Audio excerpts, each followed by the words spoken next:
Bago magsimula, mag-subscribe ka na sa channel at i-like ang video para hindi mo makaligtaan ang anumang detalye ng kwentong ito na kahanga-hanga. Noong wala pang oras. Wala pang liwanag, wala pang dilim.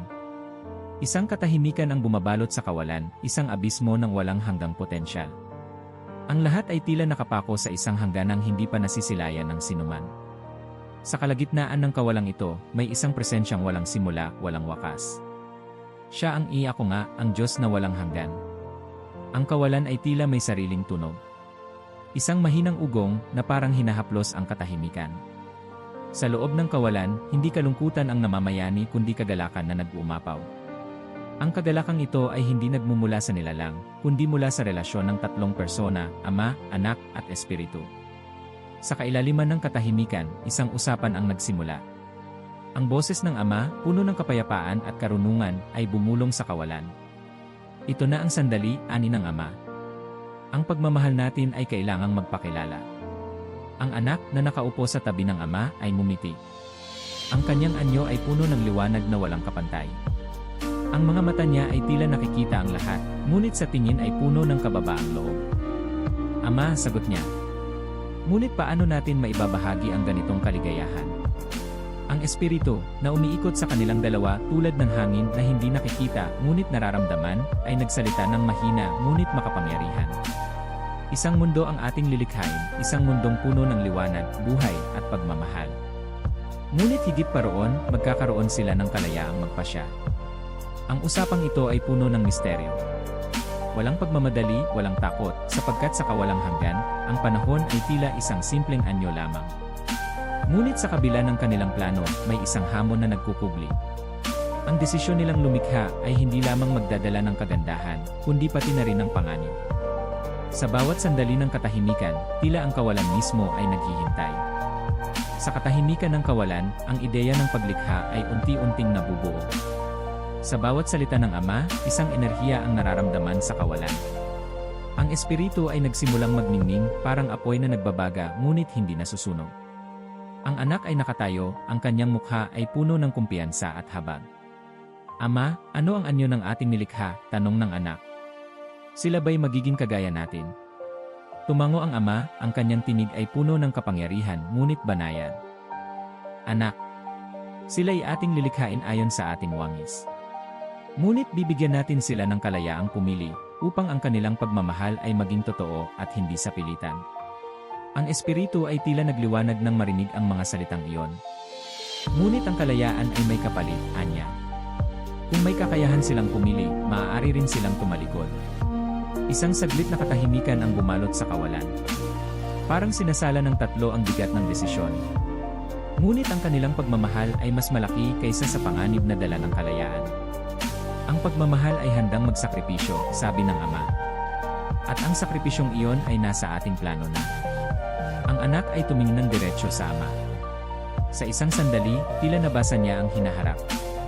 Alam niya ang sakripisyong darating, ngunit hindi niya ito kinatakutan. Gagawin ko, Ama. Ako ang magdadala ng kanilang pasanin. Ang kawalan ay tila may sariling buhay, habang ang plano ng paglikha ay unti-unting nabubuo. Ang Ama ay nagsalita muli, ang kanyang boses ay parang isang awitin na walang hanggan. Sa simula, gagawin natin ang liwanag, sabi niya. Ang liwanag na magbibigay buhay at pag-asa. Ang espiritu ay lumipad sa kawalan, parang isang simoy ng hangin na bumabalot sa bawat sulok. Sa kanyang paggalaw, ang kawalan ay nagkaroon ng anyo, isang kanlungan para sa nalalapit na paglikha. Ngunit bago pa man maibulalas ang unang ihadya, naramdaman ng tatlo ang isang pag-aalinlangan mula sa kawalan. Hindi ito galing sa kanila, kundi tila isang bulong na may dalang hamon. Bakit mo ito gagawin? Isang tinig na malamig at puno ng pagmamataas ang sumingit sa katahimikan. Ang tatlo ay tumigil. Alam nila ang pinanggalingan ng boses na yon. Mula ito kay Lucifer, ang pinakamaningning sa mga anghel. Lumapit siya sa trono, ang kanyang anyo ay kasing ganda ng isang bituin, ngunit ang kanyang puso ay puno ng tanong. Kung tayo'y sapat na, bakit kailangan pang maglikha ng iba? Tanong ni Lucifer. Ang ating kaluwalhasyan ay sapat na para sa kawalang hanggan.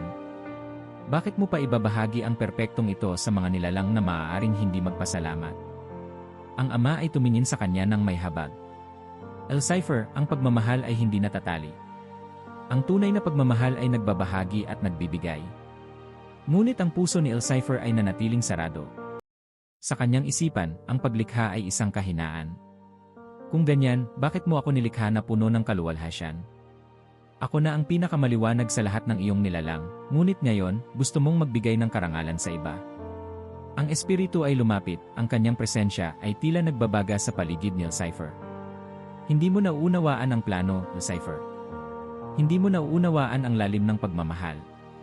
Sa halip na mapayapa, ang boses ni Elcypher ay nagkaroon ng lalim na puno ng hinanakit. Kung ganoon, ipakita mo sa akin ang iyong plano. Ngunit tandaan mo, hindi lahat ng nilalang mo ay magpapasakop. Sa saglit na yon, naglaho si Elcypher mula sa kanilang presensya. Alam nilang ang simula ng hamon ay darating, ngunit hindi ito nagpahina sa kanilang pasya. Ang ama ay tumayo mula sa kanyang trono. Ang kanyang boses ay umalingaw-ngaw sa kawalan, puno ng lakas na hindi masusukat. Hadya, sabi niya, liwanag. At sa isang iglap, ang dilim ay napunit ng isang liwanag na walang kapantay. Ito ang simula ng lahat, ang unang hakbang patungo sa isang kwento ng paglikha, kalayaan, at sakripisyo. Ang liwanag ay sumabog sa kawalan, at sa unang pagkakataon, ang tahimik na abismo ay napuno ng kagalakan. Ang espiritu ay nagdiriwang, habang ang anak ay ngumiti, alam ang darating na kwento. Sa gitna ng kawalan, isang bagay ang nanatili, ang pag-ibig na walang hanggan. Hindi ito nagmumula sa nilalang, dahil wala pang nilikha. Ito ay nagmumula sa kaloob-looban ng tatlong persona, ang ama, ang anak, at ang espiritu. Isang uri ng pag-ibig na hindi nangangailangan ng kondisyon, sapagkat ang bawat isa sa kanila ay lubos na sakdal. Ngunit kahit na perpekto ang kanilang kagalakan, ang pagmamahal na ito ay tila umaapaw, naghahanap ng mas malaking layunin. Ang pagmamahal na hindi ibinabahagi, sabi ng anak, ay tila isang alon na hindi humahampas sa dalampasigan. Ama, kailan natin hahayaang umagos ang ating pagmamahal? Tinignan siya ng ama, puno ng karunungan sa kanyang mga mata. Ang pagmamahal, anak ko, ay hindi napipigilan. Darating ang panahon na ang ating kaluwalhasyan ay makikilala, ngunit hindi dahil sa pangangailangan, kundi dahil sa ating nais. Ang espiritu ay pumalibot sa kanilang dalawa, ang presensya nito ay tila isang amihan na may dalang kagalakan. Kapag nilikha natin ang mundong ito, sabi ng espiritu, gagawin natin ito bilang isang larawan ng ating pag-ibig. Ngunit paano kung hindi nila maunawaan ang pagmamahal natin? Ang sagot ng ama ay puno ng kahinahunan. Ang pag-ibig ay hindi kailanman obligado. Kapag ang pagmamahal ay pinilit, nawawala ang halaga nito. Kaya't bibigyan natin sila ng kalayaan. Ngunit sa mga salitang iyon, isang katahimikan ang bumalot. Kahit sa gitna ng perpektong komunyon, nandoon ang pagkaalam ng panganib na dala ng kalayaan. Kalayaan, sabi ng anak, nagbubulay-bulay. Sa kalayaang iyon, maaari nilang tanggihan ang ating pagmamahal. Ang espiritu ay nagliwanag, isang tanda ng kanyang kasigasigan. Ngunit ang tunay na pagmamahal ay handang tanggapin ang sakit, hindi ba? Ang ating plano ay hindi para sa kaginhawaan, kundi para sa katuparan. Ang ama ay ngumiti, ngunit ang kanyang tinig ay naging mabigat. Anak, ang pasaning ito ay higit pa sa maaring maintindihan ng nilalang. Ngunit ito ay bahagi ng ating plano. Darating ang panahon na ang pagmamahal mo ang magiging daan upang maibalik ang nawawala. Sa kawalan, nagsimulang mabuo ang plano. Ang mga ideya ay tila mga alon na humahampas sa dagat ng kawalan. Sa bawat hakbang ng kanilang pag-uusap, ang kanilang pagmamahal ay nagiging isang mas malalim na anyo, isang pagmamahal na handang magsakripisyo. Sa kabila ng kagandahan ng kanilang plano, naroon din ang kamalayan na hindi lahat ng nilalang ay tatanggap ng kanilang alok. Sa bawat sandaling lumilipas sa kawalan, ang kanilang desisyon ay tumitibay. Kung ang kanilang pagmamahal ay tunay, sabi ng anak, dapat itong maging bunga ng kanilang kalayaan. Ngunit ama, ano ang mangyayari kung ang kalayaang iyon ay maging sanhi ng paglayo nila sa iyo? Ang ama ay tumingin sa kawalan, tila binabasa ang kasaysayan na hindi pa nasusulat. Kung ganoon, anak, may handa na tayong plano. Ngunit ito ay magdadala ng sakripisyo, higit pa sa maiisip ng sinuman. Ang mga salitang iyon ay tila bumigat sa kawalan. Ngunit sa mga mata ng anak, nandoon ang pagtanggap. Ama, sabi niya, ang pagmamahal mo ay higit pa sa anumang pasakit. Ako ang magiging sagot sa kanilang paglayo. Huwag kang mag-alala, susundan ko sila. Sa isang sulok ng kawalan, naramdaman ang pagbabago. Ang kawalan na dati puno ng kapayapaan ay nagkaroon ng bahagyang kaguluhan. Sa di kalayuan, isang presensyang puno ng tanong ang lumitaw. Si Lucifer, ang pinakamakinang na anghel sa kanilang nilikha, ay lumapit sa kanila. Ang kanyang anyo ay kasing liwanag ng bituin, ngunit sa kanyang mga mata ay may bahid ng pag-aalinlangan. Bakit niyo ito gagawin? Tanong ni Lucifer, ang kanyang boses ay puno ng pagkagulat. Wala na ba kayong kaligayahan sa ating presensya? Bakit niyo pa ibabahagi ang inyong kaluwalhasyan sa mga nilalang na maaaring maging pabaya? Ang ama ay tumingin kay Lucifer ng may habag, ngunit ang kanyang boses ay puno ng kapangyarihan. Lucifer, ang pagmamahal ay hindi kailanman nakakulong. Kapag ang tunay na pagmamahal ay umaapaw, ito ay lumilikha. Ang pagmamahal namin sa iyo ay sapat, ngunit ang pagmamahal na ito ay hindi natatapos dito. Ngunit si Lucifer ay hindi na kontento sa sagot na iyon. Kung ganoon, sabi niya, ang kanyang boses ay naging matalim, bakit pa ninyo ako ginawang pinakamataas sa lahat ng mga anghel? Hindi ba ako sapat? Ang espiritu ay nagsalita, ang kanyang presensya ay parang apoy na bumalot kay Lucifer. Hindi ito tungkol sa pagiging sapat. Ang layunin ng pagmamahal ay higit pa sa sarili. Hindi mo ba nauunawaan ang lalim ng plano? Ngunit si Lucifer ay tumalikod, ang kanyang puso ay tila puno ng hinanakit. Kung ganoon, gawin niyo ang nais niyo. Ngunit tandaan niyo, hindi lahat ng inyong nilalang ay magpapasakop sa inyong plano. Sa kawalan, ang liwanag ng pagmamahal ay hindi napigilan ng hamon. Ang Ama, Anak, at Espiritu ay nagpatuloy sa kanilang pag-uusap at ang kanilang plano ay mas nagiging malinaw. Hindi lamang ito tungkol sa paglikha ng mundo, kundi tungkol din sa pagbibigay ng pagkakataon sa nilalang na maranasan ang tunay na pagmamahal. Sa pag-ibig na ito, sabi ng Ama, hindi natin hahayaan na sila ay magdusa ng walang pag-asa. Ang ating layunin ay hindi lamang likhain sila, kundi tulungan silang maunawaan ang ating puso. Ang anak ay tumingin sa kanya, ang kanyang mga mata ay puno ng tiwala. Ako ang magiging tulay. Sa bawat sugat na kanilang mararanasan, ako ang magdadala ng kagalingan. Ang espiritu ay ngumiti, isang tanda ng kanyang pagsang-ayon. At ako ang magiging gabay nila. Kapag sila'y naligaw, ako ang magsisilbing liwanag upang sila'y muling makabalik. Ang pagmamahal ng tatlo ay umapaw sa kawalan, ngunit sa kabila ng kagalakang ito, may isang kahulugan ng bigat sa kanilang plano. Alam nila na ang paglikha ay hindi magiging perpekto sa paningin ng mga nilalang, ngunit ito ay magiging sakdal sa kanilang layunin. Sa huli, ang kanilang pagmamahal ay maghahari, isang pagmamahal na hindi nasusukat sa takot, kundi sa sakripisyo. Sa wakas, ang sandali ay dumating. Ang kawalan na tila walang hangganan ay nagsimulang mabago. Ang Ama, Anak, at Espiritu ay tumindig sa gitna ng kalaliman.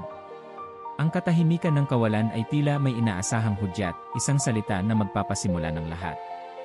Hadya, bumulong ang Ama, ang kanyang tinig ay umalingaw sa kawalan, liwanag. Sa isang iglap, ang dilim ay napunit, at ang liwanag na walang kapantay ay bumaha sa lahat ng dako. Ang liwanag ay hindi basta liwanag lamang, ito'y puno ng buhay, enerhiya, at kaluwalhatiang nagmumula sa puso ng Diyos. Ang kawalan na dati tahimik ay napuno ng kagalakan. Ang espiritu ay nagdiriwang, paikot-ikot sa bagong nilikhang liwanag, parang isang agos na pumupuno sa bawat sulok ng espasyo. Ang anak ay ngumiti, ang kanyang mga mata ay nagniningning na parang araw. Ito ang simula ng lahat, sabi niya, ang kanyang tinig ay puno ng kasiyahan. Ama, gaano kaganda ang nilikha mong ito. Ang Ama ay tumingin sa anak. Ito ay simula pa lamang, anak ko. Ang liwanag ay magiging pundasyon ng lahat ng bagay. Ngunit tandaan mo, darating ang panahon na ang liwanag na ito ay susubukan. Ngunit mananatili kang ang liwanag ng mundo. Ang espiritu, na ngayon ay nagpapahinga saglit mula sa kanyang pagdiriwang, ay tumingin sa kanila. Ngunit ano ang susunod?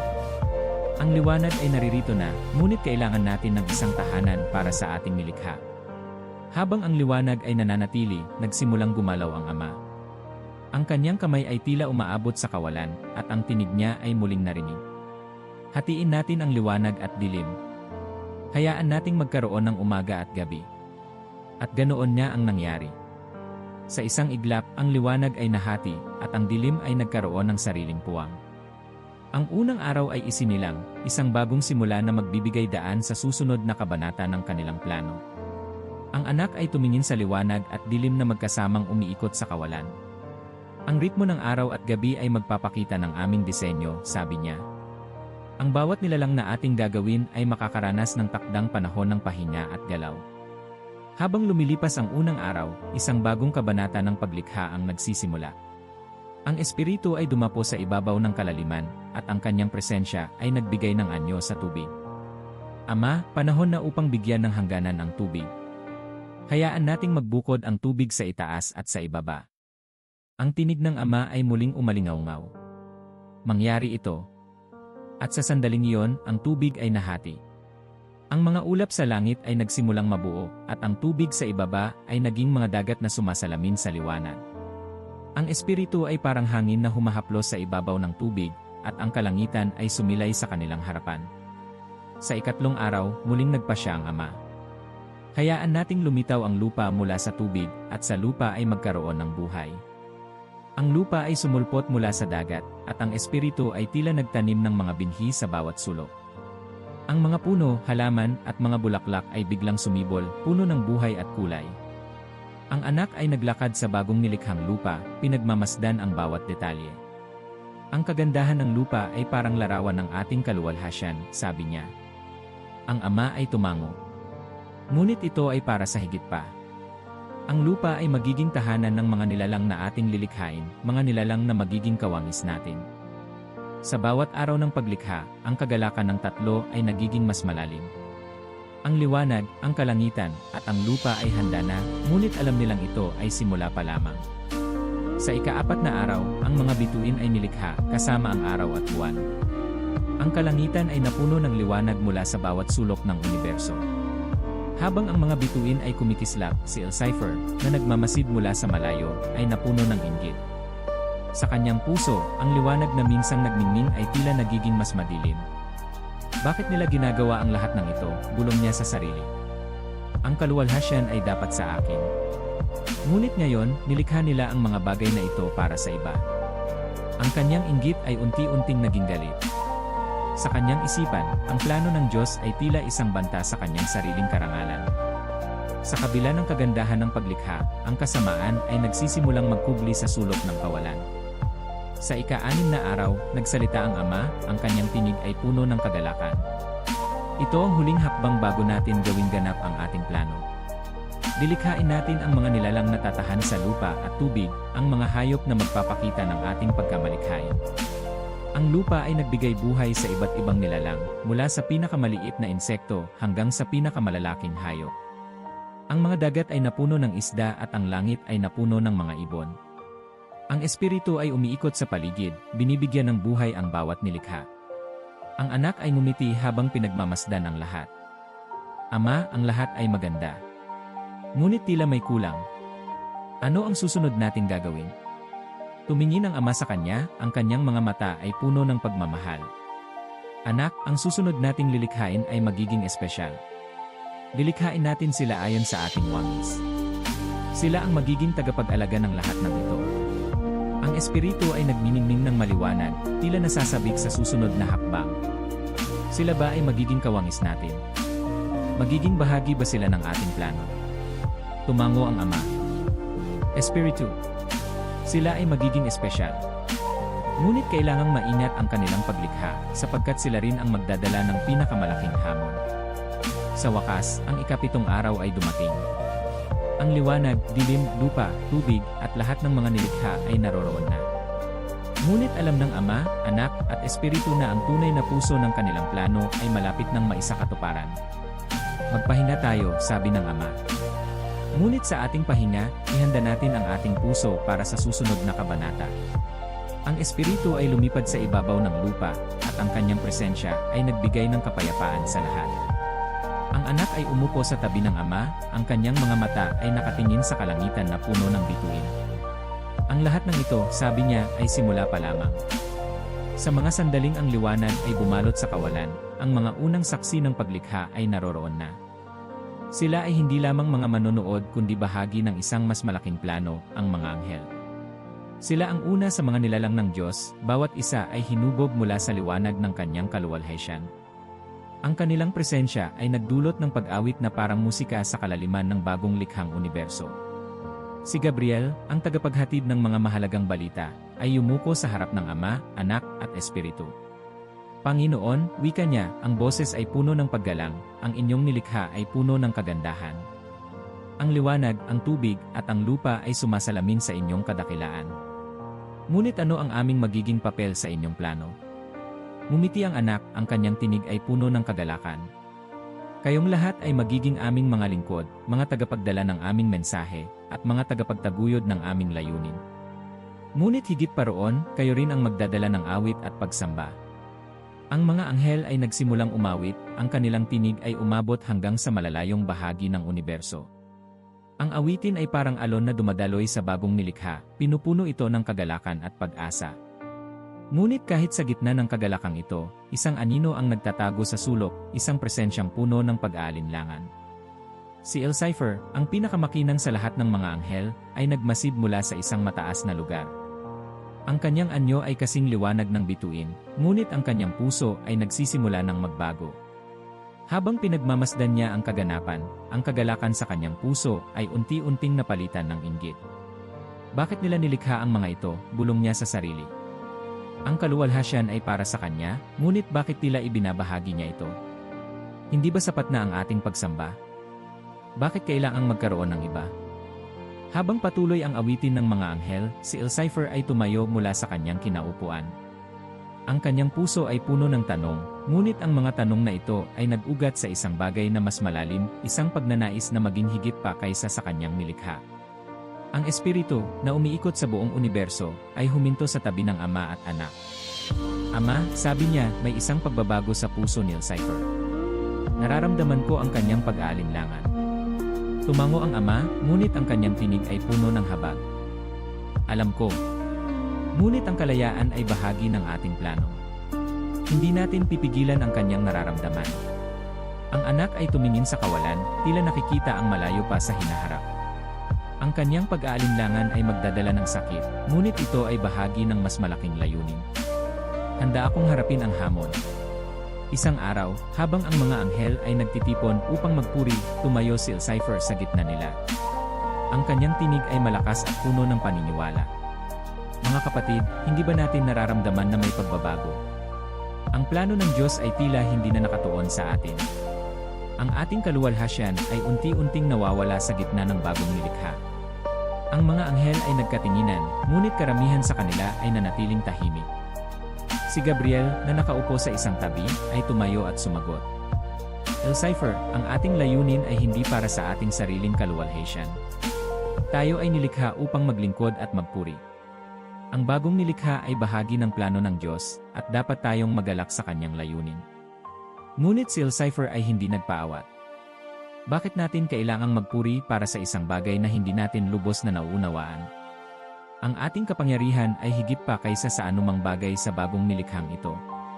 Bakit tayo magpapasakop sa isang plano na tila nag-aalis sa ating halaga? Sa sandaling iyon, ang kalagitnaan ng pulong ay napuno ng tensyon. Ngunit bago pa man lumala ang sitwasyon, isang malakas na liwanag ang bumalot sa kanila.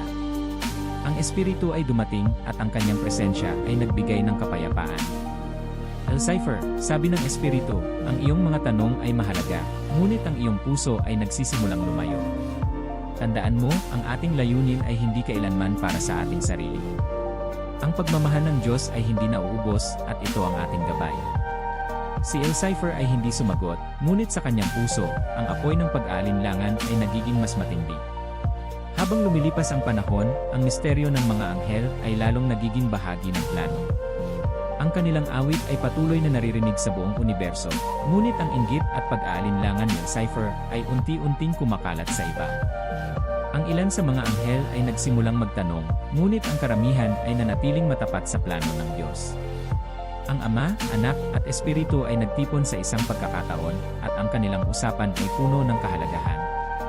Ang susunod na hakbang ng ating plano, sabi ng Ama, ay lilikhain ng tao. Ngunit ang kasalukuyang kaganapan sa mga anghel ay magiging isang hamon. Ang anak ay tumingin sa kanya. Ama, ang tao ay magiging espesyal. Ngunit paano natin haharapin ang pagsubok na darating mula kay Lucifer?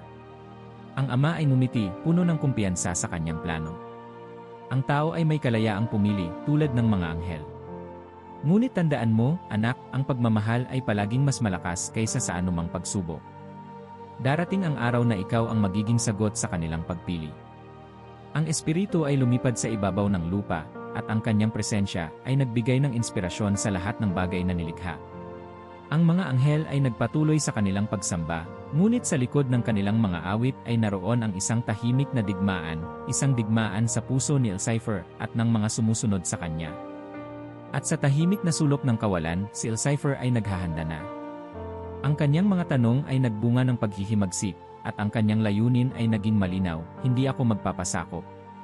Kung hindi nila makikita ang aking halaga, ako mismo ang lilikha ng sarili kong kaharian.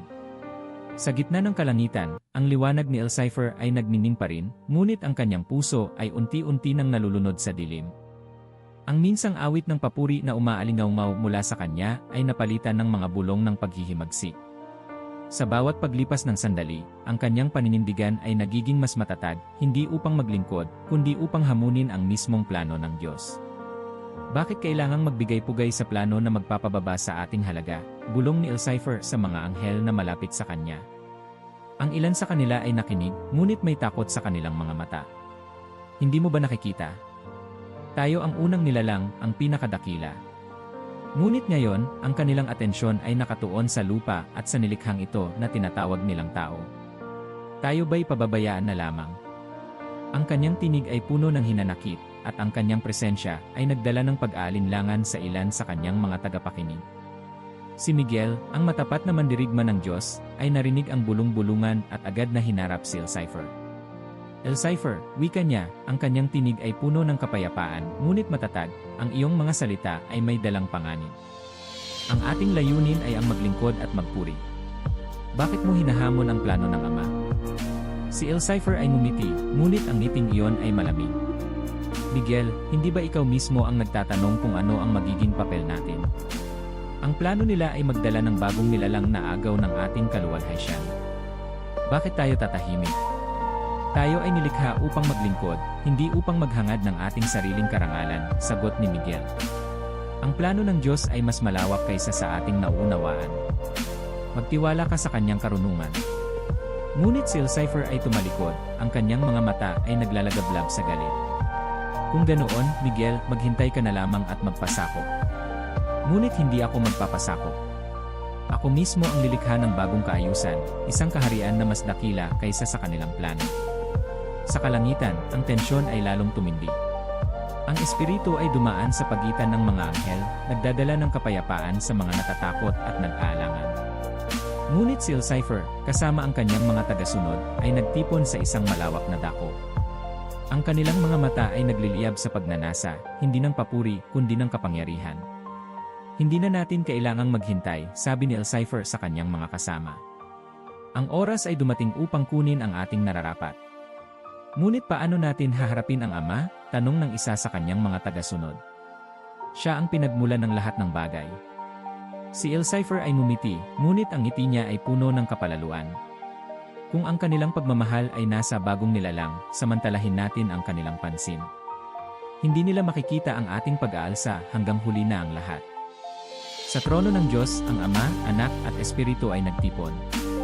Ang kanilang presensya ay puno ng kapayapaan, ngunit sa kanilang kaalaman ay naroroon ang nalalapit na digmaan. Ang anak ay tumingin sa Ama, ang kanyang tinig ay puno ng habag. Ama, darating ang araw na ang pasaning ito ay mapupunta sa akin. Ngunit handa ako, sapagkat ang iyong plano ay perpekto. Ang Ama ay tumango, ang kanyang tinig ay puno ng katiyakan. Anak, ang pagsubok na ito ay hindi magwawakas sa pagkatalo. Ang liwanag ay laging mananaig sa dilim. Ngunit ang kanilang kalayaan ay isang mahalagang bahagi ng ating layunin. Ang Espiritu ay lumipad sa paligid, ang kanyang presensya ay tulad ng apoy na nagliliyab. Ang oras ay dumating. Ang paghihimagsik ni Elcipher ay isang patunay ng kanilang kalayaan, ngunit ang kanilang galit ay hindi magtatagumpay. Sa isang iglap, ang langit ay nagliyab. Ang mga kampana ng digmaan ay umalingaw-ngaw, at ang mga hukbo ng mga anghel ay nagtipon. Sa unahan ng hukbong matapat ay si Miguel, ang kanyang espada ay kumikislap sa liwanag ng kaluwalhatian ng Diyos. Elcipher, sigaw niya, ang kanyang tinig ay umalingaw-ngaw sa buong kalangitan. Itigil mo ang iyong paghihimagsik. Hindi mo kailanman madadaig ang plano ng Diyos. Si Elcypher, sa kanyang sariling hukbo, ay ngumiti ng malamig. Miguel, ang iyong katapatan ay isang kahinaan. Ang ating layunin ay hindi laban sa Diyos, kundi para sa ating sariling kaluwalhatian. Hindi mo ba nakikita? Tayo ang nararapat na maghari. Ang dalawang hukbo ay nagsalpukan, at ang langit ay napuno ng liwanag at apoy. Ang espada ni Miguel ay kumislap habang kanyang pinangunahan ang laban. Ngunit sa kabila ng lakas ng mga anghel na matapat, ang hukbo ni Elcypher ay nanindigan, puno ng kapalaluan at galit. Ang labanan ay tumagal ng mahabang panahon, ngunit sa huli, ang liwanag ng Diyos ay hindi kailanman magagapi. Si Miguel, sa tulong ng Espiritu, ay napalapit kay Elcypher. Ang kanilang mga espada ay nagsalubong, at sa huli, ang tagumpay ay napunta kay Miguel. Si Elcypher ay natalo, ngunit ang kanyang puso ay hindi nagbago. Ang tinig ng ama ay umalingaw-ngaw, puno ng kalungkutan, ngunit may kapangyarihan. Elcypher, ang iyong paghihimagsik ay nagdala ng pagkawasak, ngunit ang iyong galit ay hindi magtatagumpay. Ikaw at ang iyong mga tagasunod ay itatapon mula sa langit. Mula ngayon, ikaw ay tatawaging Satanas, ang kalaban ng lahat ng mabuti. Sa isang iglap, si Elcypher at ang kanyang mga tagasunod ay nahulog mula sa langit. Ang kanilang liwanag ay napalitan ng dilim, at sila ay itinapon sa isang lugar na walang liwanag at walang kaluwalhatian. Ang langit ay muling napuno ng kapayapaan, ngunit ang sugat ng paghihimagsik ay naroon pa rin. Ang anak ay tumingin sa ama, ang kanyang mga mata ay puno ng habag. Ama, ang kanilang galit ay magdudulot ng sakit sa ating nilikha. Ngunit ako ay narito upang dalhin ang kanilang kagalingan. Anak, sagot ng ama, ang iyong sakripisyo ay magbibigay ng pag-asa. Ngunit ang kanilang kalayaan ay mananatili, sapagkat ang pagmamahal ay hindi kailanman sa pilitan. At sa tahimik na sulok ng kalangitan, ang plano ng Diyos ay patuloy na nagaganap. Ang liwanag ay nagpatuloy na magningning, at ang pag-ibig na umaapaw ay hindi kailanman napigilan. Pagkatapos ng digmaang naganap sa langit, ang katahimikan ay muling bumalot sa kalaliman. Ngunit sa katahimikan, ang plano ng Diyos ay patuloy na nagiging malinaw. Ang langit ay nanumbalik sa kapayapaan, ngunit ang lupa ay nagsisimula ng humubog sa ilalim ng kanyang maingat na kamay. Panahon na, sabi ng Ama, ang kanyang tinig ay puno ng katiyakan. Ang lupa ay magiging tahanan ng bagong nilikha. Lilikhain natin ito bilang larawan ng ating kaluwalhatian. Ang Espiritu ay lumipad sa ibabaw ng kalaliman ng tubig, ang kanyang presensya ay tulad ng hangin na nagdadala ng sigla sa bawat dako. Sa ilalim ng kanyang paggalaw, ang tubig ay nagsimulang gumalaw, hinahanda ang sarili para sa isang bagay na higit pa. Ang anak ay tumingin sa kawalan, ang kanyang mga mata ay puno ng pagmamahal. Ang lupa ay magiging isang obra maestra. Ngunit Ama, anong uri ng mundo ang ating lilikhain?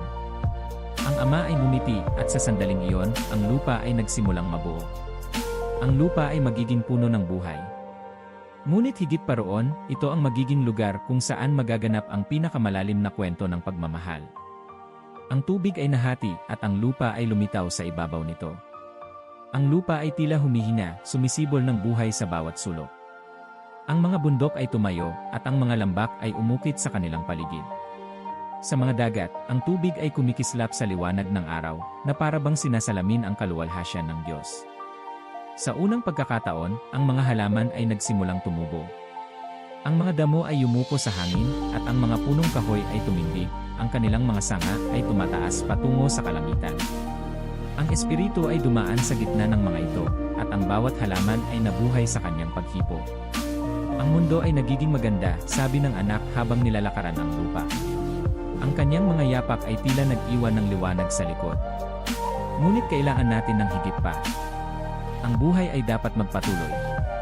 Sa ilalim ng utos ng Ama, ang lupa ay nagsimulang magbigay buhay sa mga hayop. Sa mga kapatagan, ang mga usa ay tumakbo, at ang mga leon ay umungol.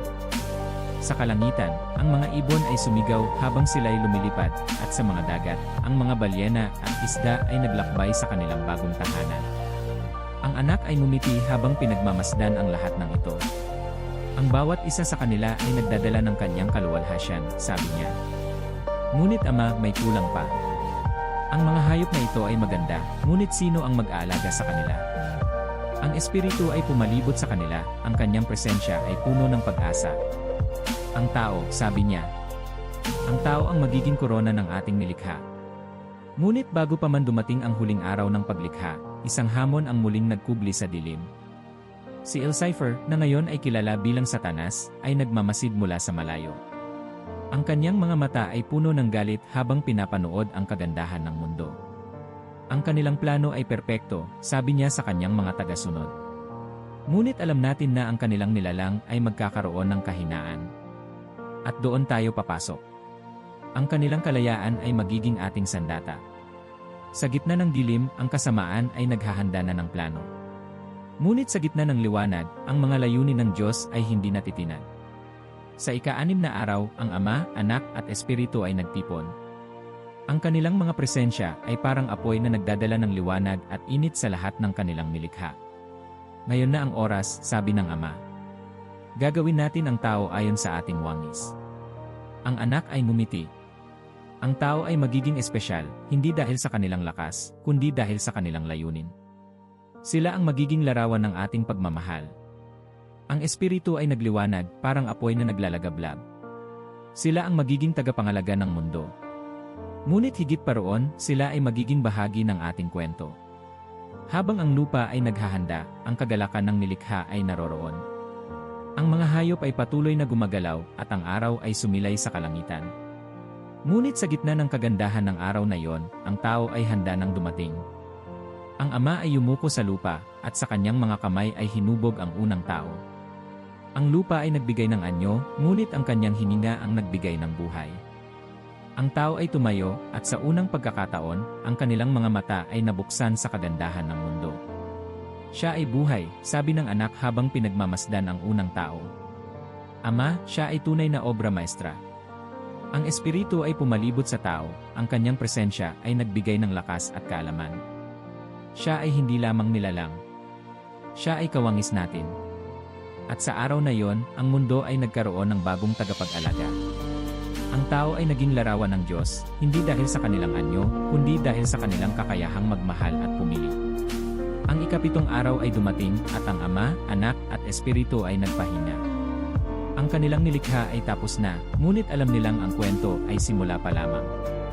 Ang mundo ay magdadala ng kagalakan, ngunit hindi ito magiging madali, sabi ng Ama. Ngunit sa huli, ang ating pagmamahal ay magtatagumpay. At sa ilalim ng kalangitan na puno ng bituin, ang plano ng Diyos ay patuloy na nagaganap. Ang liwanag ng araw at gabi ay nagbigay daan sa bagong simula, at ang mga nilalang ng lupa ay nagdiwang. Sa kalagitnaan ng kasaganahan ng nilikha, tumayo ang unang tao sa ilalim ng liwanag ng araw. Ang kanyang anyo ay ginawa ayon sa wangis ng Diyos, at ang kanyang hininga ay nagmula mismo sa lumikha. Ang Ama, Anak at Espiritu ay nagmasid, puno ng kasiyahan sa kanilang bagong obra maestra. Siya ay tinatawag nating Adan, sabi ng Ama, ang kanyang tinig ay puno ng pagmamahal. Ang kanyang layunin ay alagaan ang mundo at ipakita ang ating kaluwalhatian sa bawat kilos niya. Ang anak ay lumapit kay Adan, at ang kanyang presensya ay nagbigay liwanag sa paligid. Adan, sabi niya, ang lupa ay ibinigay sa iyo. Ikaw ang magbabantay sa lahat ng hayop, halaman at tubig. Ngunit higit pa roon, ikaw ay tatawaging tagapagdala ng pagmamahal. Si Adan ay tumingin sa anak, ang kanyang mga mata ay puno ng pagtataka. Panginoon, wika niya, ang lahat ay maganda. Ngunit bakit ako lamang? Bakit tila may kulang? Ngumiti ang anak at tumingin sa Ama. Adan ay tama. Hindi mabuti para sa kanya na mag-isa. Habang si Adan ay natutulog, ang Ama ay yumuko at hinubog ang isang bagong nilalang mula sa kanyang tagiliran. Ang kanyang mga kamay ay marahan, parang isang artistang nag-ukit ng perpektong obra. Sa bawat paggalaw, ang bagong nilalang ay nagiging buo, isang babae, na kasing ganda ng liwanag ng unang umaga. Ang Espiritu ay humaplos sa kanya, at ang babae ay nagmulat ng mga mata. Sa unang pagkakataon, ang kagandahan ng mundo ay nagpakita sa kanya, at ang kanyang puso ay napuno ng kagalakan. Ang kanyang pangalan ay Eva, sapagkat siya ang magiging ina ng lahat ng buhay. Nang magising si Adan, nakita niya si Eva sa kanyang harapan. Ang kanyang mga mata ay nagliwanag, at ang kanyang puso ay napuno ng awit ng pasasalamat. Ikaw ang buto ng aking buto, at laman ng aking laman, sabi niya. Ikaw ang katuwang na ibinigay ng Diyos. Ang Ama ay tumingin sa kanila, ang kanyang tinig ay puno ng kasiyahan. magsama kayo at magparami. Ang mundo ay ibinigay sa inyo. Alagaan niyo ito at maghari ayon sa aming layunin. Sa hardin ng Eden, ang bawat araw ay puno ng kagalakan. Ang mga hayop ay malaya, ang mga halaman ay sagana, at ang tao ay namuhay sa ganap na kapayapaan. Ang Ama, Anak, at Espiritu ay madalas dumalaw sa kanila, ang kanilang presensya ay parang liwanag na nagbibigay ng buhay. Adan, sabi ng Espiritu, ang hardin ay para sa inyo, ngunit tandaan mo, may isang utos na dapat ninyong sundin. Huwag kang kakain mula sa punong kahoy ng pagkaalam ng mabuti at masama.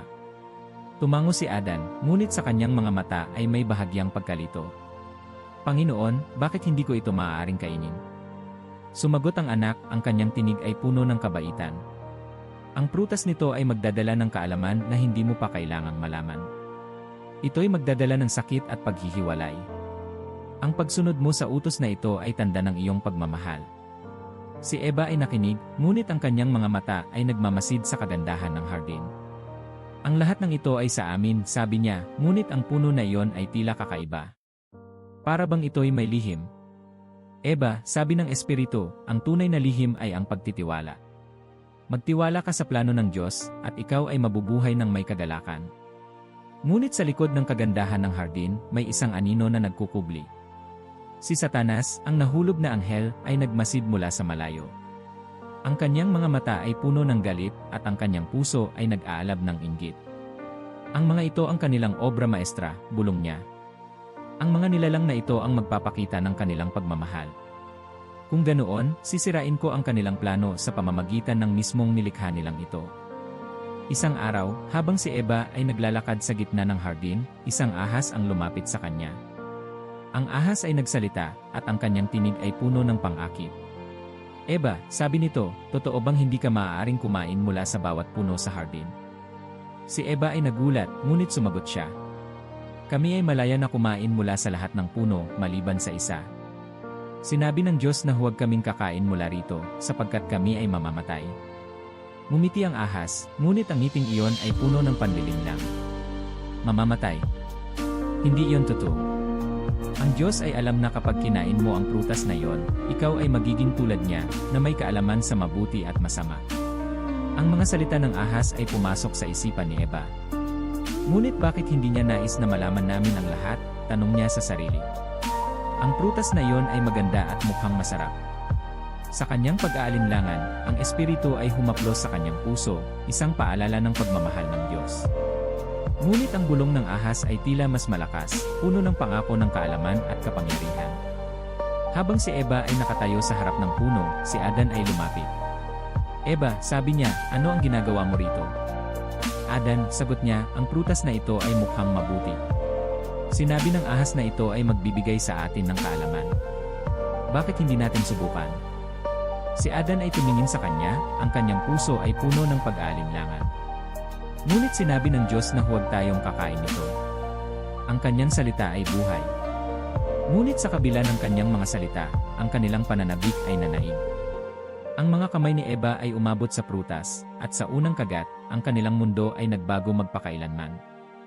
Ang araw sa Eden ay tila mas maliwanag kaysa dati, ngunit sa kaloob-looban ni Adan at Eva, may naramdaman silang hindi nila maipaliwanag. Ang kagat mula sa bunga ng puno ng kaalaman ay nagdala ng kakaibang bigat sa kanilang mga puso. Ang mundo na minsang puno ng liwanag ay tila nagkaroon ng anino. Si Eva, habang hawak ang natirang bunga, ay tumingin kay Adan. Adan, hindi ba't nararamdaman mo ang pagbabago? Ang aking mga mata ay parang nakakita ng mga bagay na hindi ko nakita noon. Si Adan ay hindi agad nakapagsalita. Ang kanyang mga mata ay nakatuon sa kanilang paligid, tila nakikita niya ang lahat sa bagong pananaw. Ngunit ang bagong kaalamang ito ay hindi nagdala ng kapayapaan. Sa halip, ito'y nagdala ng pagkahiya at pagkatakot. Nariyan na sila, bulong ni Eva, ang kanyang tinig ay nanginig. Ang kanilang narinig ay ang tinig ng Espiritu, marahang bumubulong sa hangin. Ngunit sa halip na magdala ng kaginhawaan tulad ng dati, ang tinig na iyon ay nagdala ng bigat ng kanilang pagkakasala. Sa kalangitan, ang Ama, Anak at Espiritu ay nagmasid. Ang kanilang puso ay puno ng lungkot, ngunit hindi sila nagulat.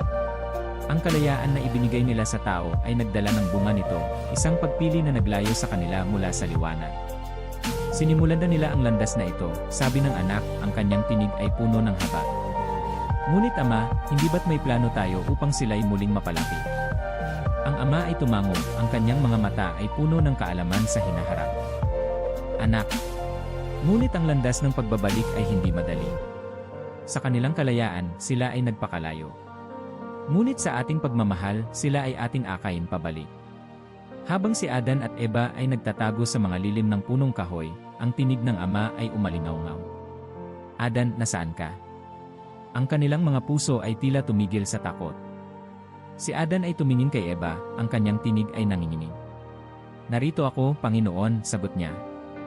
Ako ay nagtago sapagkat ako ay hubad.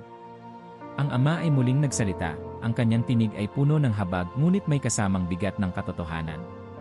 Sino ang nagsabi sa iyo na ikaw ay hubad? Kinain mo ba ang bunga ng puno na aking ipinagbawal? Si Adan ay yumuko, ang kanyang mga mata ay puno ng hiya. Ang babae na ibinigay mo sa akin, siya ang nagbigay ng bunga at aking kinain. Si Eva naman ay tumingin sa ama, ang kanyang boses ay puno ng pag-aalinlangan. Ang ahas, sabi niya, siya ang nandaya sa akin. Sa sandaling iyon, ang kasalanan ay ganap na pumasok sa mundo. Ang kagandahan ng Eden ay tila nabalutan ng anino ng kahihinatnan ng kanilang pagpili. Ang ama ay tumingin sa kanila, ngunit sa kanyang mga mata ay may luha ng habag. Adan, sabi ng ama, dahil ikaw ay nakinig sa tinig ng iyong asawa at kumain ng bunga, ang lupa ay susumpain dahil sa iyo. Sa pawis ng iyong mukha, kakainin mo ang bunga nito hanggang sa ikaw ay bumalik sa lupa, sapagkat ikaw ay mula sa alabok, at sa alabok ikaw ay babalik. Si Eva ay tumingin ng may takot. At ako, Panginoon, tanong niya. Ang iyong sakit sa panganganak ay madaragdagan, ngunit sa kabila nito, ang iyong binhi ang siyang magdadala ng tagumpay laban sa ahas. Ang ahas na nagmamasid mula sa lilim ay sinumpa rin. Dahil sa ginawa mo, ikaw ay maglalakad sa iyong tiyan, at ikaw ay magiging kaaway ng babae at ng kanyang binhi. Dudurugin ng kanyang binhi ang iyong ulo. Ang espiritu ay pumalibot sa kanila, at ang kanyang presensya ay nagdala ng kakaibang katiyakan sa kabila ng kanilang takot. Ang anak ay lumapit sa ama. Ama, ang kanilang sakit ay tunay, ngunit ang kanilang pag-asa ay narito rin. Ako ang magiging daan ng kanilang pagbabalik. Ang ama ay tumingin sa anak, ang kanyang tinig ay puno ng katiyakan.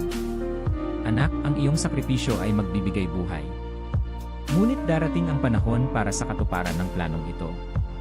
Sa ngayon, kailangan nilang harapin ang bunga ng kanilang mga desisyon.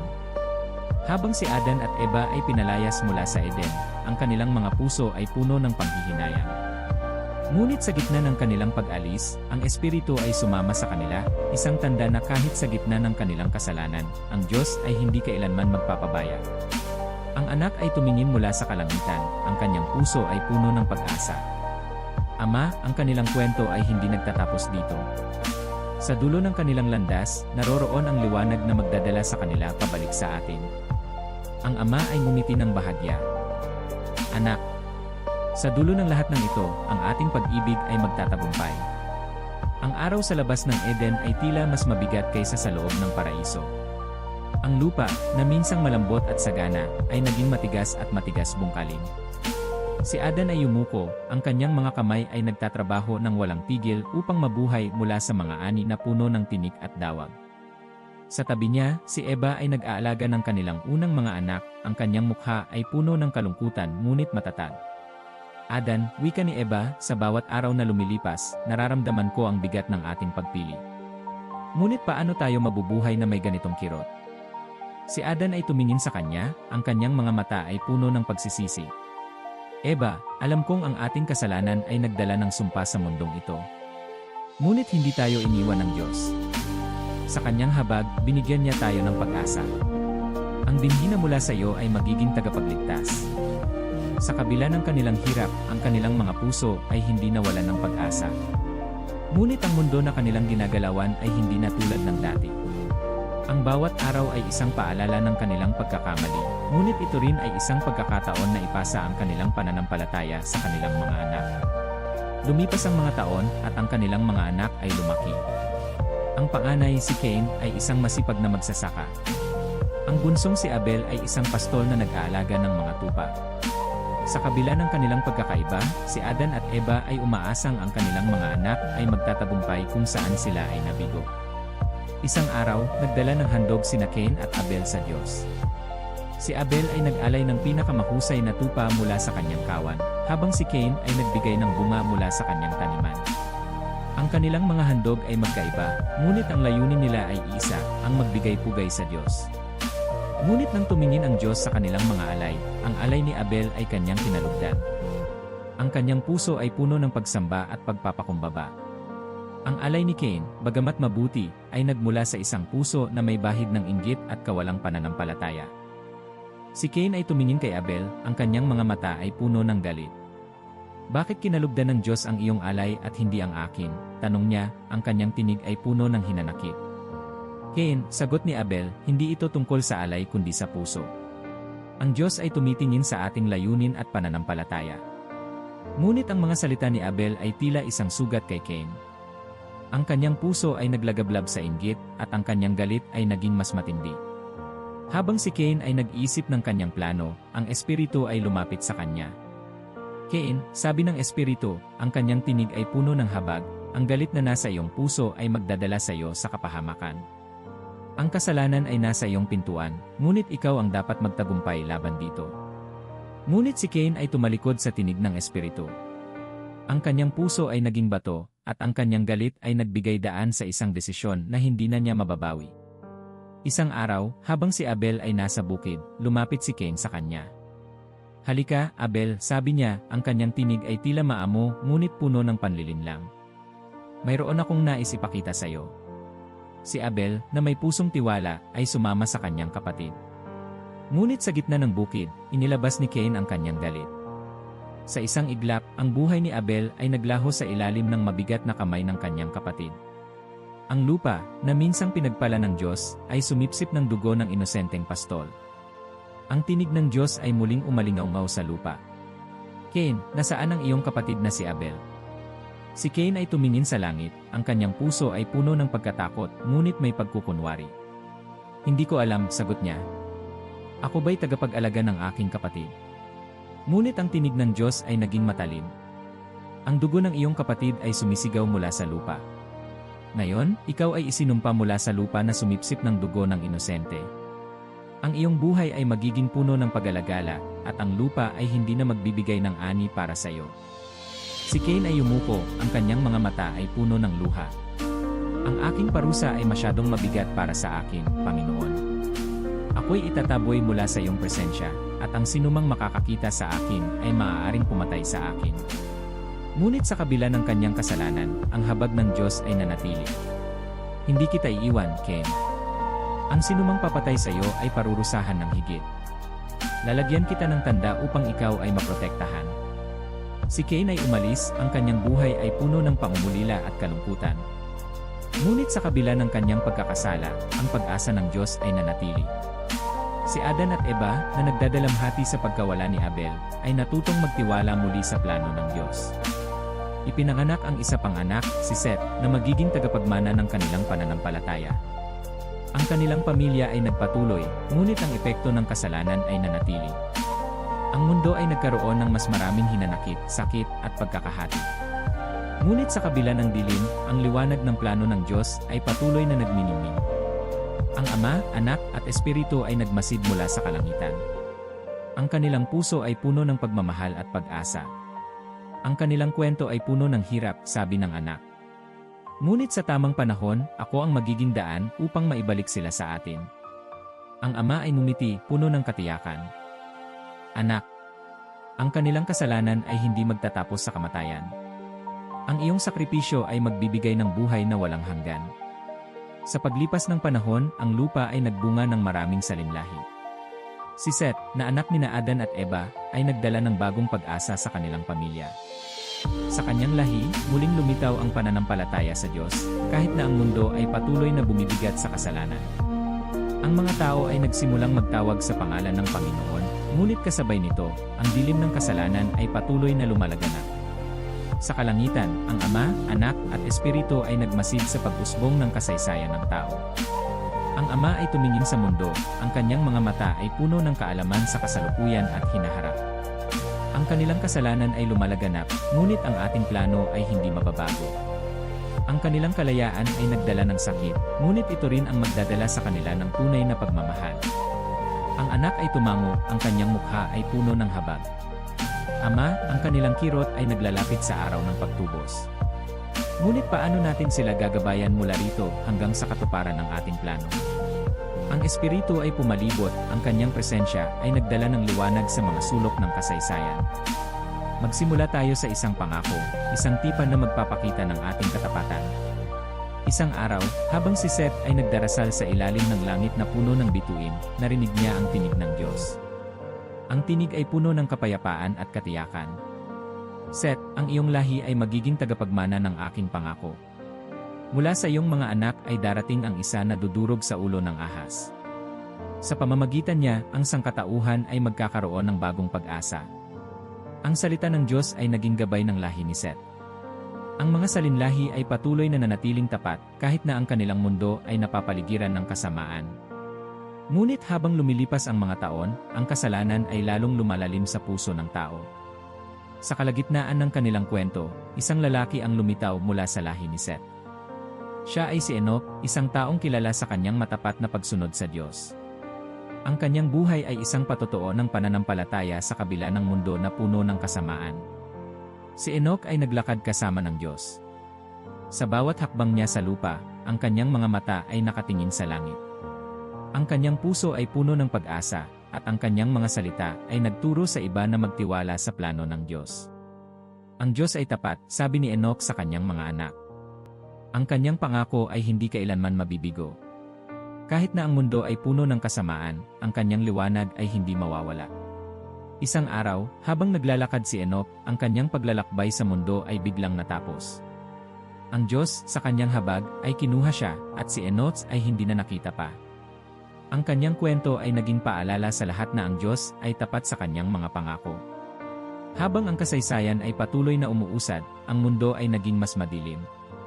Ang mga tao ay lalong naging masama, at ang kanilang puso ay puno ng kasakiman at karahasan. Ngunit sa gitna ng lahat ng ito, ang Diyos ay hindi kailanman tumigil sa paggawa ng paraan upang maipakita ang kanyang pagmamahal. Sa isang tahimik na gabi, ang Ama, Anak at Espiritu ay nagtipon. Ang kanilang usapan ay puno ng layunin at pag-asa. Ang kasamaan ng tao ay naroroon, sabi ng anak. Ngunit ang kanilang puso ay naghahanap pa rin ng liwanag. Ano ang susunod nating hakbang, Ama? Magbibigay tayo ng isang tipan, sabi ng Ama. Isang pangako na magpapakita ng aking katapatan. At mula sa kanilang kasaysayan, ang landas ng pagtubos ay unti-unting lilinaw. Sa paglipas ng mga salinlahi, ang mundo ay naging tagpo ng maraming kwento ng pagsubok at tagumpay. Ang lahi ni Seth ay nagpatuloy sa kanilang pananampalataya, ngunit ang iba ay naligaw sa kasamaan. Sa kabila ng lahat, ang mga pahiwatig ng pangako ng Diyos ay patuloy na nagpapakita. Ang mga propeta, ang mga hari, at ang mga karaniwang tao ay ginamit ng Diyos upang ipakita ang kanyang plano. Ang kanilang mga buhay ay naging mga pahina ng isang mas malaking kwento, isang kwento na magdadala sa kanila sa araw ng katuparan. Ang Espiritu ay nagpatuloy sa kanyang gawain, ang kanyang presensya ay nagbigay ng inspirasyon sa mga puso na tapat. Ang anak ay naghanda sa kanyang darating na misyon, ang kanyang puso ay puno ng pag-ibig para sa mga naligaw. Ang ama ay tumingin sa malayo, ang kanyang mga mata ay puno ng katiyakan. Ang unang sulyap ng pagtubos ay naroroon. Ngunit ang tunay na katuparan ay darating sa tamang panahon. Hanggang sa araw na yon, magtitiwala tayo sa ating plano. Ang anak ay ngumiti. Ama, ang kanilang kwento ay nagiging mas malapit sa ating puso. Ako ay handa para sa tamang panahon. Sa ilalim ng kalangitan, ang mundo ay nagpatuloy sa pag-ikot nito. Ang kasalanan ay nananatili, ngunit ang pag-asa ng pagtubos ay patuloy na kumikislap tulad ng mga bituin sa kalangitan. Habang ang mga taon ay lumilipas, ang sangkatauhan ay unti-unting lumayo sa Diyos. Ang kanilang puso ay naging matigas, at ang kasamaan ay umabot sa bawat sulok ng mundo. Ang lupa, na dati pinagpala ng Diyos, ay napuno ng sigaw ng kasalanan. Ang Ama, Anak, at Espiritu ay nagmasid mula sa kalangitan. Ang kanilang mga puso ay puno ng lungkot, ngunit hindi nawala ng pag-asa. Ang Ama ay tumingin sa lupa. Ang kasamaan ng tao ay napakalalim. Ang kanilang mga puso ay hindi na naghahanap sa atin. Ngunit hindi natin sila pababayaan. Ang pag-asa ay mananatili. Ang anak ay tumingin, puno ng habag. Ama, sino ang gagamitin mo upang simulan ang bagong kabanata? Ang Espiritu ay nagpakita, ang kanyang presensya ay tulad ng hangin na pumapalibot sa mundo. May isa na natitira. Siya ay matapat sa atin. Sa gitna ng kasamaan, naroon si Noe, isang taong kilala sa kanyang katuwiran. Ang kanyang puso ay tapat sa Diyos, at ang kanyang mga landas ay puno ng pagsunod. Habang ang mundo ay nalulunod sa kasalanan, si Noe ay nanatiling matatag sa pananampalataya. Isang gabi, habang si Noe ay nananalangin, narinig niya ang tinig ng Diyos. Noe, sabi ng Ama, ang kasamaan ng mundo ay sumobra na. Ang kanilang puso ay hindi na nakikinig sa akin. Ngunit ikaw ay natagpuan kong matapat. Sa pamamagitan mo, magsisimula ako ng panibagong kabanata. Si Noe ay yumuko, ang kanyang mga mata ay puno ng takot at pagpapakumbaba. Panginoon, ano ang nais mong gawin ko? Gumawa ka ng isang daong, sagot ng Diyos. Gawin mo ito ayon sa mga sukat na sasabihin ko sa iyo. Dalhin mo sa loob ang iyong pamilya at bawat uri ng hayop, 2 sa bawat isa. Sapagkat ako ay magpapadala ng baha upang linisin ang lupa. Si Noe ay tumango, kahit na ang bigat ng utos ay malinaw sa kanyang mga mata. Panginoon, susunod ako sa iyong utos, kahit na hindi ko ito lubos na maunawaan. Habang si Noe ay gumagawa ng daong, ang mga tao sa paligid niya ay nagtawanan. Ano itong ginagawa mo, Noe? Tanong nila, ang kanilang mga tinig ay puno ng panunuya. Hindi ba't ang mundo ay nananatiling tuyo? Bakit ka gumagawa ng bagay na tila wala namang silbi? Ngunit si Noe ay nanatiling tahimik, patuloy na nagtatrabaho ayon sa utos ng Diyos. Ang kanyang pamilya ay tumulong sa kanya, bagamat may mga araw na sila'y nagtatanong din, Ama, sabi ng isa sa kanyang mga anak, talaga bang darating ang baha na sinabi ng Diyos? Magtiwala tayo sa kanya, sagot ni Noe. Ang kanyang mga salita ay laging totoo. Ang araw ng katuparan ay dumating. Nang matapos ang daong, ang Espiritu ay nagdala ng bawat hayop sa harapan ni Noe. Ang kanilang mga hakbang ay parang musika sa lupa, isang paalala na kahit sa gitna ng kasamaan, ang plano ng Diyos ay nananatili. Ang Ama ay nagsalita kay Noe. Pumasok ka na sa loob ng daong. Ikaw at ang iyong pamilya ay magiging ligtas. Sapagkat sa loob ng 40 araw at 40 gabi, ang ulan ay babaha at ang lupa ay lilinisin. Habang si Noe at ang kanyang pamilya ay pumasok, ang pintuan ng daong ay isinara ng Diyos mismo. Sa sandaling iyon, ang unang patak ng ulan ay bumagsak mula sa kalangitan. Ang ulan ay bumuhos ng walang tigil. Ang tubig ay tumaas at ang lupa ay tinakpan ng baha. Ang mundo na puno ng kasamaan ay naglaho sa ilalim ng tubig, ngunit sa loob ng daong, ang pamilya ni Noe ay ligtas. Sa loob ng 40 araw at 40 gabi, naririnig lamang nila ang tunog ng ulan at ang paggalaw ng daong. Ang kanilang mga puso ay puno ng halo-halong emosyon, takot, lungkot, ngunit may tiwala sa Diyos. Panginoon, sabi ni Noe habang nananalangin, salamat sa iyong kabutihan. Sa gitna ng kaguluhan, kami ay iyong iniligtas. Ang Espiritu ay dumaan sa paligid ng daong, ang kanyang presensya ay nagbigay ng katiyakan sa bawat isa sa loob. Ang ulan ay magtatapos, bulong niya, at ang bagong simula ay darating. Ang tubig ay unti-unting bumaba. Sa wakas, ang daong ay huminto sa tuktok ng isang bundok. Si Noe ay nagpadala ng isang kalapati upang hanapin ang tuyong lupa, at sa pangalawang beses, ito ay bumalik na may dalang dahon ng olibo. Ang kanilang mga puso ay napuno ng pag-asa. Ang lupa ay handa na, sabi ni Noe. At nang binuksan ng daong, sila ay lumabas sa ilalim ng maliwanag na araw. Ang mundo ay bago, malinis mula sa kasalanan, ngunit puno ng pagkakataon para sa panibagong simula. Ang Ama ay nagsalita kay Noe, ang kanyang tinig ay puno ng pangako. Gagawa ako ng tipan sa iyo at sa iyong mga anak. Hindi ko na muling lilipulin ang mundo sa pamamagitan ng baha. Ang bahaghari sa kalangitan ay magiging tanda ng aking pangako. Habang si Noe ay tumingin sa bahaghari, ang kanyang mga mata ay puno ng luha. Panginoon, sabi niya, ang iyong katapatan ay walang hanggan. Ang Espiritu ay lumipad sa ibabaw ng lupa, at ang kanyang presensya ay nagdala ng bagong buhay sa bawat sulok. Ang anak ay ngumiti mula sa kalangitan, ang kanyang puso ay puno ng pag-asa. Ama, sabi niya, ang kanilang kwento ay patuloy na umuusad. Ang kanilang paglalakbay pabalik sa atin ay nagsisimula. Ang liwanag ng araw ay sumilay sa bagong mundo, na para bang sinasabi nito na ang lahat ay nagsisimula muli.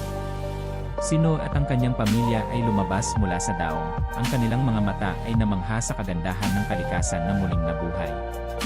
Ang hangin ay puno ng presensya ng Diyos, at sa bawat hakbang nila sa lupa, naramdaman nila ang katiyakan ng kanyang pangako. Si Noe ay yumuko sa lupa, at sa harap ng kanyang pamilya, nag-alay siya ng handog sa Diyos. Ang usok ng kanyang alay ay umakyat sa kalangitan, at ang Diyos ay ngumiti sa kanilang pananampalataya. Panginoon, wika ni Noe, ang kanyang tinig ay puno ng pasasalamat, ang iyong habag ay higit pa sa aming nauunawaan. Sa gitna ng aming kahinaan, ikaw ang nagligtas. Salamat sa bagong pagkakataon na ito. Ang Ama ay tumingin mula sa kalangitan, ang kanyang tinig ay umalingaw sa bagong mundo. Noe, ikaw at ang iyong pamilya ang magsisimula ng panibagong kabanata sa kasaysayan ng sangkatauhan. Magsama-sama kayo at magparami. Ang lupa ay para sa inyo upang alagaan at pagyamanin. Ang bahaghari ay muling sumilay sa kalangitan, isang paalala ng tipan na ginawa ng Diyos. Ang mga kulay nito ay kumislap, at sa bawat liwanag, naroroon ang katiyakan ng kanyang pangako. Sa mga sumunod na araw, sinimulan ni Noe at ng kanyang pamilya ang kanilang buhay sa bagong mundo. Si Shem, Ham, at Japheth, ang mga anak ni Noe, ay tumulong sa pag-aalaga ng mga hayop at pagtatanim ng panibagong ani. Ang kanilang mga asawa ay nagdala ng buhay at sigla sa kanilang tahanan. Ang mundong ito, sabi ni Shem, habang nagbubungkal ng lupa, ay isang pagkakataon para sa atin na magsimula ng tama. Ang ating pamilya ang magiging pundasyon ng bagong lahi ng tao. Si Japheth, habang tumutulong, ay tumingin sa paligid. Ngunit paano natin masisiguro na hindi tayo magpapakawala sa kasamaan tulad ng dati? Ang ating kasaysayan ay puno ng pagkakamali. Si Noe, na nakikinig sa kanilang usapan, ay sumagot. Tiwala tayo sa Diyos. Ang kanyang tipan ay ang ating gabay. Ngunit kailangan nating tandaan na ang ating kalayaan ay nagbibigay din sa atin ng responsibilidad. Habang ang mga taon ay lumipas, ang lahi ni Noe ay lumaganap sa buong lupa. Ang kanilang pamilya ay lumago, at sa bawat sulok ng mundo, naroroon ang mga bakas ng kanilang pagsisikap. Ngunit sa kabila ng bagong simula, ang kasalanan ay muling sumulpot sa puso ng tao. Ang mga dating pagkakamali ay unti-unting bumalik, at ang kanilang pagnanais para sa kapangyarihan ay nagsimulang maghari. Sa gitna ng bagong lahi ng tao, isang grupo ang nagtipon sa isang lambak. Ang kanilang puso ay puno ng hangaring gawing dakila ang kanilang pangalan, ngunit ang kanilang layunin ay hindi alinsunod sa plano ng Diyos. Gagawa tayo ng isang tore, sabi ng kanilang pinuno, ang kanyang tinig ay puno ng kayabangan. Isang tore na aabot sa langit, upang ang ating pangalan ay maalala magpakailanman. Ang espiritu ay dumaan sa lambak, ang kanyang presensya ay marahang nagbabala. Ngunit ang mga tao ay hindi nakinig. Ang kanilang puso ay naging bato, at ang kanilang layunin ay naging tanda ng kanilang paglayo sa Diyos. Ang Ama, Anak at Espiritu ay nagtipon sa kalangitan. Ang kanilang usapan ay puno ng habag ngunit may kasamang pagpapasya. Ang kanilang layunin ay puno ng kapalaluan, sabi ng Ama. Ang kanilang pagkakaisa ay nagdadala ng kasamaan, at ito'y magdudulot ng mas malaking kapahamakan. Ang anak ay tumingin sa lupa, ang kanyang mga mata ay puno ng habag. Ama, ano ang gagawin natin upang sila'y hindi tuluyang masira? Ang espiritu ay nagliwanag, ang kanyang presensya ay pumalibot sa lupa. Hatiin natin ang kanilang wika. Sa pamamagitan nito, ang kanilang mga plano ay magwawakas, at sila'y maghihiwalay. Sa sandaling iyon, ang lambak ay napuno ng kaguluhan. Ang mga taong nagtutulungan ay biglang hindi na magkaintindihan. Ang kanilang mga wika ay nagbago, at ang kanilang pagkakaisa ay naglaho. Ang tore na kanilang ginagawa ay naiwan, hindi natapos, bilang tanda ng kanilang kapalaluan. Ang mga tao ay nagkahiwa-hiwalay, bawat isa ay nagdala ng sariling wika at kultura. Ang mundo ay napuno ng sari-saring grupo, ngunit sa gitna ng kanilang paghihiwalay, ang plano ng Diyos ay patuloy na gumalaw. Habang ang mundo ay unti-unting bumalik sa normal, ang Ama, Anak at Espiritu ay nagmasid mula sa kalangitan. Ang kanilang mga puso ay puno ng katiyakan na kahit sa gitna ng kasalanan, ang kanilang plano ng pagtubos ay nananatiling buo. Ang kanilang kasalanan ay patuloy, sabi ng anak. Ngunit ang kanilang kwento ay patuloy din sa tamang panahon, ako ang magdadala ng liwanag sa kanilang dilim. Ang ama ay ngumiti, ang kanyang tinig ay puno ng katiyakan. Anak, ang araw ng pagtubos ay darating. Hanggang sa panahong iyon, ang ating pag-ibig ay magpapatuloy na gagabay sa kanila. Sa ilalim ng bahaghari na sumilay muli sa kalangitan, si Noah at ang kanyang pamilya ay patuloy na nagtatrabaho sa bagong lupa. Ang kanilang buhay ay naging paalala ng habag ng Diyos, at ang kanilang kwento ay nagpatuloy sa kasaysayan ng tao. Sa paglipas ng maraming taon mula sa lahi ni Noah, ang mundo ay patuloy na nagbago. Ang mga tao ay nagkalat sa iba't ibang sulok ng lupa, nagtatayo ng mga lungsod, at nagtatag ng mga kaharian. Ngunit sa kabila ng kanilang kaunlaran, ang kasalanan ay nanatili sa kanilang puso.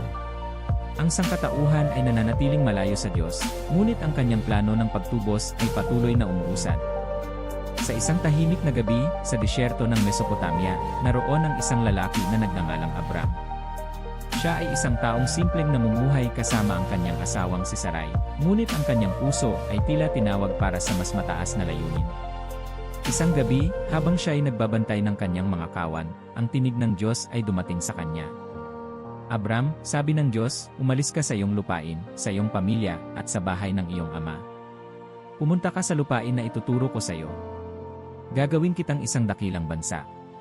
Pagpapalain kita, at ang iyong pangalan ay magiging dakila. Sa pamamagitan mo, pagpapalain ang lahat ng angkan sa mundo.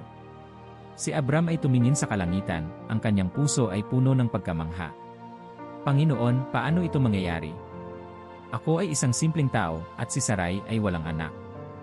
Ang tinig ng Diyos ay puno ng katiyakan. Ako ang Diyos na makapangyarihan.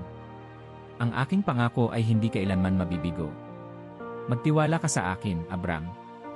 Sa kabila ng kanyang mga tanong, si Abram ay sumunod. Iniwan niya ang lahat ng kanyang nakasanayan, ang kanyang tahanan, ang kanyang pamilya, at ang kanyang buhay sa Ur kasama si Sarai, at ang kanyang pamangkin na si Lot. Sinimulan niya ang isang paglalakbay patungo sa hindi niya alam na dako, pinanghahawakan lamang ang pangako ng Diyos. Habang siya'y naglalakbay, ang Espiritu ay sumama sa kanya, ang kanyang presensya ay nagbigay ng lakas at katiyakan. Sa bawat hakbang, si Abram ay nagtatayo ng mga altar, isang tanda ng kanyang pananampalataya at pagsamba sa Diyos. Isang gabi, habang si Abram ay nakaupo sa ilalim ng maliwanag na kalangitan, ang tinig ng Diyos ay muling dumating sa kanya. Abram, tingnan mo ang mga bituin sa kalangitan. Mabibilang mo ba ang mga ito? Si Abram ay tumingin pataas, ang kanyang mga mata ay puno ng kamangha-mangha. Panginoon, napakarami. Hindi ko kayang bilangin ang mga ito. Ganoon din karami ang magiging iyong mga inapo, sabi ng Diyos. Ang iyong lahi ay magiging tulad ng mga bituin, hindi mabilang, at sa pamamagitan nila, ang mundo ay pagpapalain. Sa sandaling iyon, si Abram ay nanampalataya. At dahil sa kanyang pananampalataya, siya ay itinuturing na matuwid sa mata ng Diyos.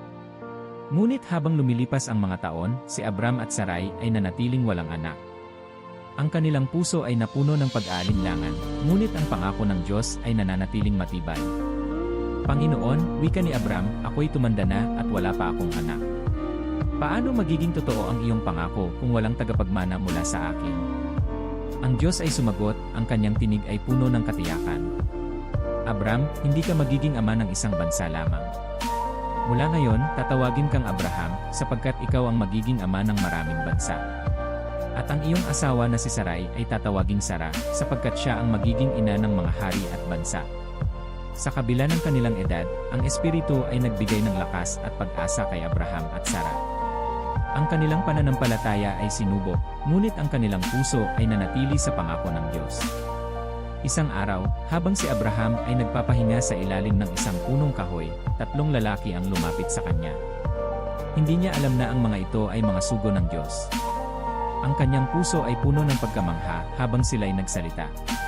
Sa susunod na taon, sabi ng isa sa kanila, ang iyong asawa na si Sara ay magdadala ng isang anak na lalaki. Si Sara, na nagtatago sa likuran ng tolda, ay narinig ang kanilang sinabi. Siya ay napatawa ng mahina. Paano pa ito mangyayari, bulong niya? Ako'y matanda na at si Abraham ay gayon din. Ngunit ang lalaki ay tumingin sa kanya, ang kanyang tinig ay puno ng katiyakan. Bakit ka tumawa, Sara? Mayroon bang imposible para sa Diyos? At ang pangako ng Diyos ay natupad.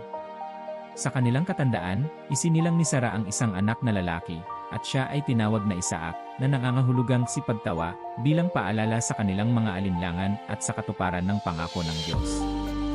Habang si Abraham ay tumingin sa kanyang anak, ang kanyang puso ay napuno ng pasasalamat. Panginoon, sabi niya, ang iyong mga salita ay tunay at tapat. Ang iyong plano ay higit pa sa aming nauunawaan. Ang lahi ni Abraham ay nagsimulang lumago, ngunit ang kanilang kwento ay hindi pa tapos.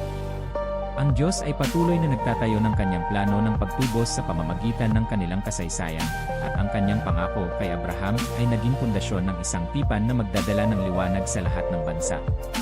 Ang Ama, Anak, at Espiritu ay nagmasid mula sa kalangitan, ang kanilang mga puso ay puno ng katiyakan. Ang kwento ng pagtubos ay patuloy, sabi ng anak.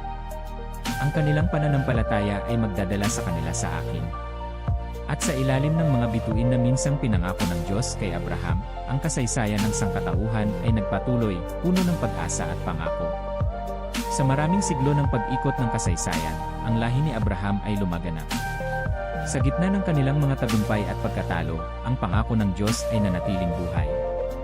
Ang kanyang plano ng pagtubos ay patuloy na umuusad, isang hakbang bawat salinlahi, hanggang sa ang kalangitan at lupa ay naging handa para sa pinakahihintay na katuparan. Sa isang maliit na nayon sa Judea, sa ilalim ng malamig na liwanag ng mga bituin, ipinanganak ang isang sanggol. Ang kanyang pangalan ay Jesus, at siya ang anak ng Diyos, isinilang sa mundo upang dalhin ang liwanag sa gitna ng kadiliman. Ang kanyang pagdating ay hindi mayabang o maringal, kundi puno ng kababaang loob, sa isang sabsaban, kasama ng mga hayop at mga simpleng pastol. Ang Ama, Anak, at Espiritu ay nagkaisa sa kadalakan. Ang kanyang presensya ay nagdala ng awit ng mga anghel sa kalangitan, ang kanilang mga tinig ay umaalingaw sa buong mundo. Kaluwalhatian sa Diyos sa kaitaasan, sigaw nila, at kapayapaan sa lupa sa mga taong kanyang kinalulugdan. Habang si Jesus ay lumalaki, siya ay naging larawan ng kagandahang loob at karunungan. Ang kanyang buhay ay isang patotoo ng pag-ibig ng Diyos, na humipo sa mga sugatang puso, nagbigay ng liwanag sa mga naliligaw, at nagdala ng bagong pag-asa sa lahat ng kanyang nakasalamuha. Ang kaharian ng Diyos ay dumating na, sabi niya, ang kanyang tinig ay puno ng otoridad, ngunit puno rin ng pagmamahal. Magsisi kayo at maniwala sa mabuting balita. Sa kanyang ministeryo, ipinakita niya ang kapangyarihan ng Diyos. Ang mga bulag ay nakakita, ang mga pilay ay nakalakad, at ang mga patay ay nabuhay. Ang bawat himala ay patunay ng kanyang layunin, ang ilapit ang sangkatauhan sa Diyos. Ngunit alam ng anak na ang kanyang misyon ay magdadala sa kanya sa isang krus. Sa Getsemani, sa ilalim ng mga anino ng mga puno ng olibo, siya ay nanalangin sa Ama. Ama, kung maaari, alisin mo sa akin ang kopang ito. Ngunit hindi ang aking kalooban, kundi ang iyo ang mangyari. Ang krus ay naging sentro ng kwento ng pagtubos. Sa gitna ng sakit at paghihirap, isinakatuparan ni Jesus ang plano ng Diyos. Ama, patawarin mo sila, sabi niya habang siya ay nakapako. Hindi nila alam ang kanilang ginagawa. Sa huling sandali, sinabi niya na tapos na. At ang kanyang hinina ay lumisan. Ngunit ang kanyang kamatayan ay hindi ang katapusan. Sa ikatlong araw, siya ay nabuhay muli, pinatunayan na ang kasalanan at kamatayan ay walang kapangyarihan laban sa kanya. Ang Espiritu ay ibinuhos sa mundo, tulad ng ipinangako. Ang mga disipulo ay naging matapang, na ipahayag ang mabuting balita sa lahat ng sulok ng mundo.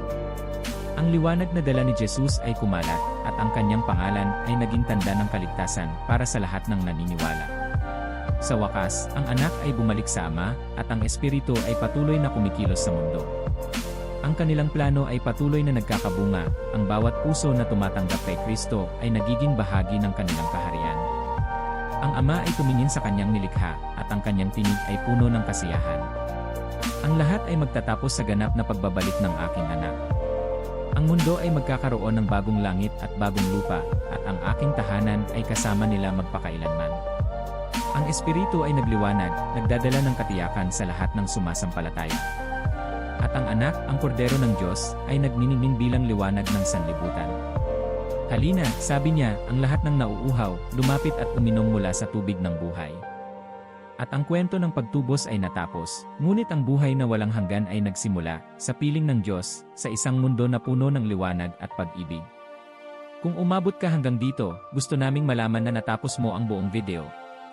Magkomento sa ibaba ng salitang walang hanggan para ipakita na sinamahan mo kami sa buong kwento. Saludo kami sa mga tumapos hanggang dulo.